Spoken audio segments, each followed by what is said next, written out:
A paz do Senhor Jesus para você que ouve esta mensagem. Fico feliz por você estar conosco dando continuidade à nossa série de Salmos.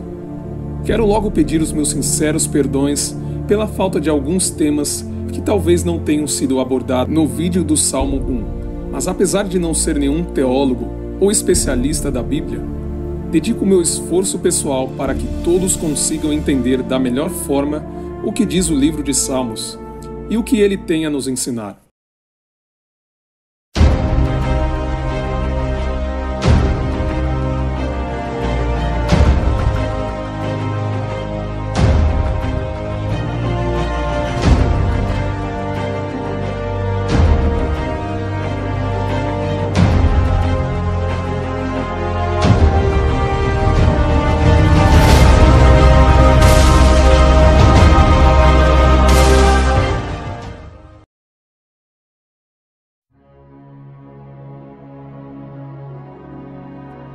O Salmo 2 descreve duas coisas relevantes em comum. A primeira é a dura realidade de pessoas que se opõem a Deus, tanto naquela época como nos dias de hoje. A segunda coisa é que mesmo esse salmo tendo sido escrito há 1000 anos antes de Cristo, é falado sobre a vitória do Filho de Deus sobre todos os opositores e sobre todo tipo de pecado. Por que se amontinam as nações e os povos imaginam coisas vãs?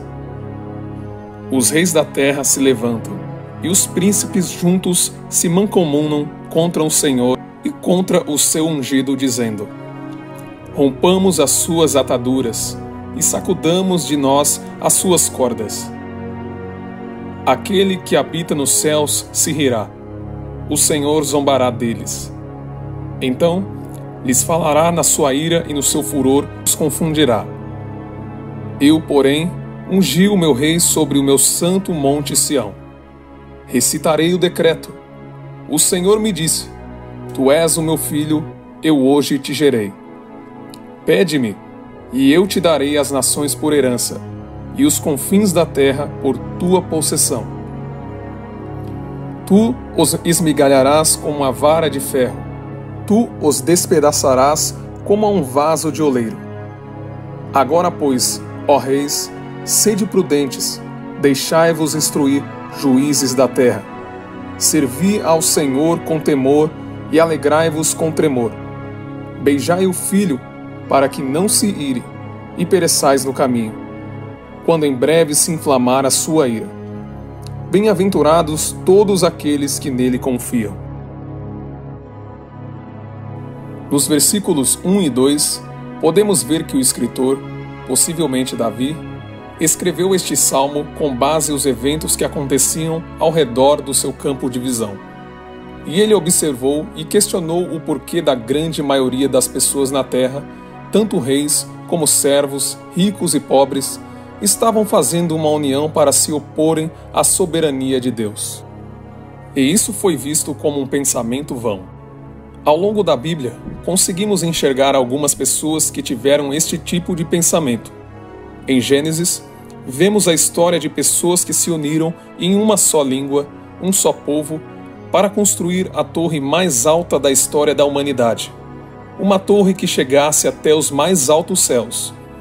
Mas Deus viu que aquilo foi uma tentativa de se sobressaírem e se fazerem como deuses. Em Apocalipse, também vemos na Bíblia que todos os reinos da terra se unirão e farão guerra contra o ungido de Deus, Jesus Cristo, em glória e em poder, na sua iminente vinda, que pode gerar um assunto para depois. Quem sabe faremos uma série sobre Apocalipse aqui no canal futuramente. Observamos então que estes pensamentos vãos podem ser de soberba, audácia e inveja. De maneira nenhuma devemos ter o rancor pelo sucesso do nosso próximo, mas acreditar em nossas próprias capacidades de adquirir o sucesso em nossas vidas, pensando positivamente e com humildade para que tudo se concretize. Nos versículos 3, 4 e 5, é descrito que os povos querem desatar uma aliança com Deus e romper os princípios morais de Deus na vida deles, para que se tornem livres entre aspas. Mas o possível escritor Davi diz que Deus vai simplesmente rir de todas essas coisas. Deus não vai ser afetado por aqueles que não querem se salvar. Ninguém pode ferir aquele que é invisível aos olhos humanos, mas nos corações daqueles que creem em seu nome. Ele é poderoso, onisciente e onipresente e capaz de realizar coisas inimagináveis aos olhos do ser humano. Deus, então, com grande ira, faz com que todos aqueles que têm o coração impuro e incrédulo se confundam em suas próprias paixões, filosofias, vícios, dos quais o próprio Deus não se agrada delas. Nos versículos 6 ao 9, é claramente visto que Deus estabelece e prontifica aquele que é chamado o Filho do Homem, o Cordeiro de Deus. E todos aqueles que creem que ele veio de Deus terão a vida eterna. Esta é a prova de que Deus ama a humanidade. O sacrifício de um homem manso por todos aqueles que não o conheciam naquela época. E até os dias de hoje, muitos não o conhecem. Mas falaremos a respeito da vida de Jesus brevemente, pois há muito o que falar sobre o Nazareno. Um fator muito importante é de que até quem não professa a fé cristã reconhece que a figura de Jesus se passa como uma pessoa amorosa.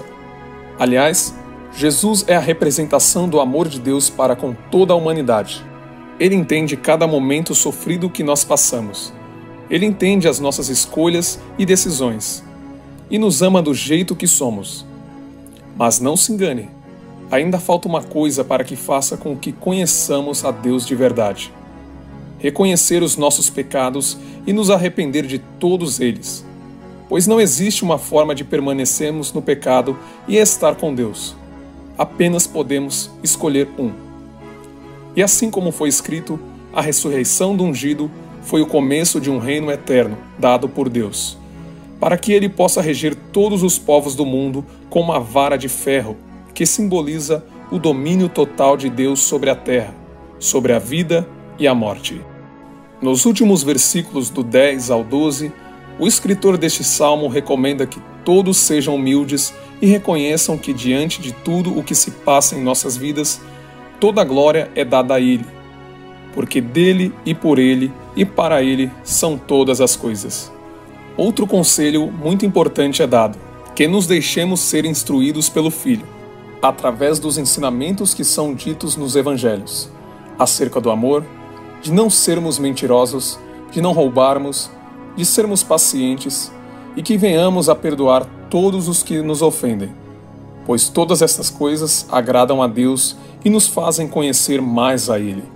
Jesus é sim amor, mas também um justo juiz que está pronto para julgar todos aqueles que são contra os seus ensinamentos. E assim, como esclarece aquele que escreveu este salmo, muito felizes vão ser aqueles que confiam no Filho de Deus e terão uma vida melhor, mas não do jeito que queremos, e sim pelos planos maiores que Deus tem em nossas vidas. Leia Mateus capítulo 5 quando tiver a oportunidade. Aprendemos hoje que, infelizmente, a grande maioria da humanidade despreza a Deus e perseguem aqueles que o servem com planos que são vãos e inúteis, provocados pela inveja. Que a maioria da humanidade se sente presa a Deus e querem ser livres, entre aspas, achando que não precisam dele. Mas a verdade é que Deus nos céus alegoricamente ri destas coisas sobre o seu trono. E a sua ira será derramada sobre aqueles que estão com o coração impuro e incrédulo. Aprendemos também que o reino do Filho de Deus já foi estabelecido e que um dia ele voltará para salvar todos aqueles que creem no seu nome, e que todo o poder nos céus e na terra pertencem a Jesus Cristo, e todos que aprenderem dos seus ensinamentos serão felizes e bem guardados. Vamos orar. Pai amado, Pai querido, hoje aqui estamos diante de Ti, reconhecendo que somos falhos e pecadores, e que precisamos aprender a sermos pacientes, verdadeiros e amorosos. Deus, nos ensine a verdadeira sabedoria e andar no caminho certo para que conheçamos a Ti de verdade. Tire de nós toda a falsidade, engano e mágoa, pois sabemos que isso nos atrapalha. Pedimos, meu Deus, que nos liberte de nossos maus costumes e vícios, da qual nós mesmos não conseguimos vencer, e que ao ler este salmo reconheçamos que toda a glória é dada ao Pai, ao Filho e ao Espírito Santo. Amém. Que Deus abençoe a sua vida por estar nos acompanhando. Digo que você, ao assistir, estará nos ajudando a aprender mais o que diz cada salmo. E não se esqueça de compartilhar essa mensagem se porventura ela alcançou o seu coração. Até o